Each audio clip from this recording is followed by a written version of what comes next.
Now, back when I was 16 years old, my older sister was on an episode of Divorce Court. Now, you might be sitting there like, wow, that's pretty trashy. Divorce Court? Why would you tell people about that? Well, I'm just a trashy enough person to be proud of that fact, all right? What the hell did your sister do, huh? Raise a family and have self-respect? Yeah, well, my sister got divorced on TV. Whoopity-doo. So I head over to my sister's duplex, and yeah, my sister lived in half a house, just like I did, per family tradition, and the whole plan was for me to stay there for 2 nights to watch my 3-year-old niece. Now, once again, you might be sitting there like, well, who the hell would put you in charge of a kid in the first place? Well, that'd be my stupid-ass sister, that's who. She doesn't make the best life decisions, all right? I mean, she's getting fucking divorced on TV, for Christ's sake. Who cares if I don't know how to do CPR and I think that the Heimlich maneuver is a goddamn WWF wrestling move? I can babysit, all right? I know how to make a chicken pot pie for dinner if I read the instructions really closely. So the first night, my sister heads off to go make a mockery of our family name on network television. And I gotta say, it was a great time babysitting. We fucking watched Scarface on TV. I showed her how to operate a butterfly knife for her first time. And of course, I made fucking chicken pot pies for dinner. It was a struggle, but I followed the directions on the box. The second night, however, was a little bit rockier than the first. I'm in the kitchen making dinner, aka chicken pot pies part 2, and my niece is out in the living room watching TV. All of a sudden, out of nowhere,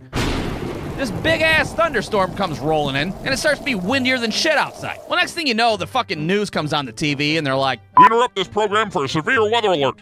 Reports indicate there's some circly shit in the sky. There could be a possible tornado. Get in the basement. We're all gonna fucking die. Well, like most Midwesterners, instead of getting in the basement, I decided to go stand on the porch to see if I can see a funnel cloud. So I'm standing out there, and I gotta say, the severe weather is indeed pretty severe. At any second, I expect to see fucking Helen Hunt's ass pull up in a Chevy Silverado like, fuck, it's an F5. We gotta get Dorothy in the air, stat. But I go back inside, and I'm like, that's fine. I don't see a tornado out there. What are we gonna fucking run and hide in the basement like a bunch of pussies? Well, next thing you know, somebody starts banging on the front door of my sister's half of the house. I go to answer the door, and there's this lady and a kid standing there. Where the hell's the lady that lives downstairs at?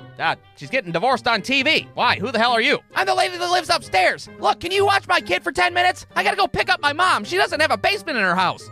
You don't even know who the fuck I am. I'm desperate at this point, all right? I don't want my kid eaten by a goddamn tornado. So next thing you know, I'm the parental guardian of this lady's kid while she runs off into the abyss to try to save her basement-deficient mother. And I'm staring at this kid, and I don't even know what to say at this point. Hey there, how's it going? Have you, ever seen a butterfly knife before? Well, shit decides to get a lot more real when we hear a fucking tornado siren going off in the distance.